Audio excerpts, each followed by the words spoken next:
las proposiciones. Gracias, señor presidente. He solicitado la palabra para dejar una constancia donde quiero manifestarle la gran preocupación tanto al país como a este Senado de la República sobre el asesinato de más de 14 sindicalistas en el periodo que llevamos de este año. Esto significa que nuevamente hay una ofensiva de aniquilamiento frente al movimiento sindical y desde luego hacer un planteamiento en lo que tiene que ver con el resurgimiento de las Águilas Negras, donde ha venido pues amenazando a defensores de derechos humanos, a líderes sociales, a sindicalistas, pero también a luchadores políticos. Y en ello yo quiero resaltar las amenazas que se han venido dando frente a aquellas personas que estuvieron al frente de la marcha del anterior 6 de marzo, que como todo el país sabe fue una marcha que contó con el apoyo de muchos sectores, donde se protestaba no solamente contra la violencia en general, sino contra el paramilitarismo en particular. Estas preocupaciones quiero entonces dejarlas a través de la constancia que me permito leer, señor presidente. Ante los recientes hechos ocurridos en diferentes partes del país, en los que se advierte el resurgimiento de los grupos paramilitares y la continuación de las prácticas más aberrantes y reprobables en contra de los derechos humanos, dejo constancia por los hechos que brevemente me permito enumerar. La presencia de las Águilas Negras en Bogotá, tal como lo ha advertido en numerosas oportunidades la Defensoría del Pueblo, entidad que desde hace 1 año y medio y por conducto del sistema de alertas tempranas ha denunciado la presencia de estos grupos en sectores como Ciudad Bolívar y Soacha. Estos siniestros grupos armados han hecho amenazas directas en contra de integrantes del Polo Democrático Alternativo, como el concejal Bruno Díaz, y organizaciones sociales y no gubernamentales como CODES, la CUD, Asociación para la Promoción Alternativa Minga y la Corporación Reiniciar, que impulsa ante la Comisión Interamericana el proceso en contra del Estado por el genocidio contra la Unión Patriótica. Todas estas organizaciones tienen en común que se han caracterizado por presentar denuncias concretas en contra de la corrupción, la ausencia de la política social que proteja a los menos favorecidos, el incremento de flagelos como el desplazamiento, entre otros. Es decir, ahora son amenazados por cometer el pecado de oponerse a la errática política socioeconómica del gobierno nacional y reclamar el respeto por los derechos sociales. Las amenazas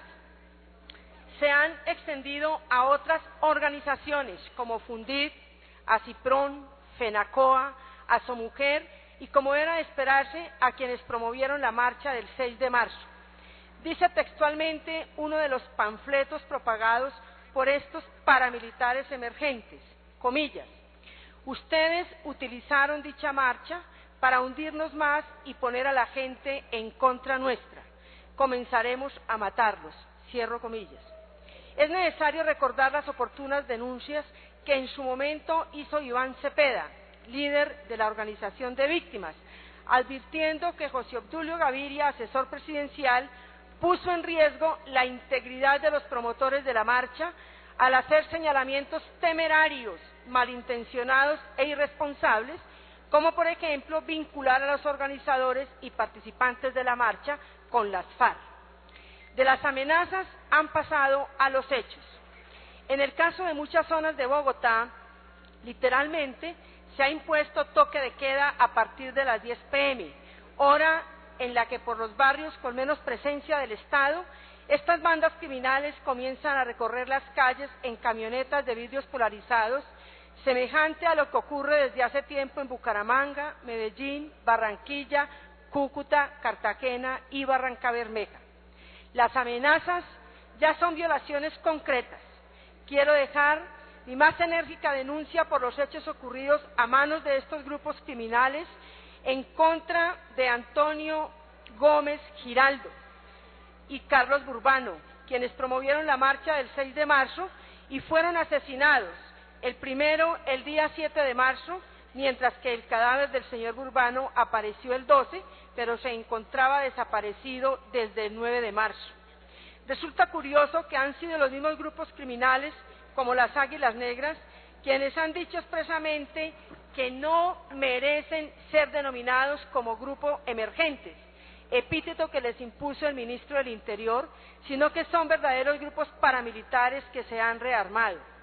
Esto denota, una vez más, que la Ley de Justicia y Paz y todos los mecanismos e instituciones desplegados a propósito de la misma han sido un rotundo fracaso, en tanto no ha generado paz ni justicia, ni ha permitido el total esclarecimiento de los hechos, y lo que es peor, ha permitido que los grupos paramilitares sigan existiendo, ya sea en nuevas formas o en las mismas bandas criminales que desde hace tiempo han azotado al país.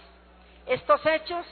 nos invitan a preguntarnos una vez más a quién han beneficiado realmente los mecanismos promovidos por el Gobierno Nacional en torno a la Ley de Justicia y Paz, y lo más relevante, ¿cuál es el modelo de paz que el Gobierno Nacional está promoviendo? Esta es una gran preocupación que queríamos compartirla con el país, porque además hay 14 líderes sindicales asesinados y que deben llamar la atención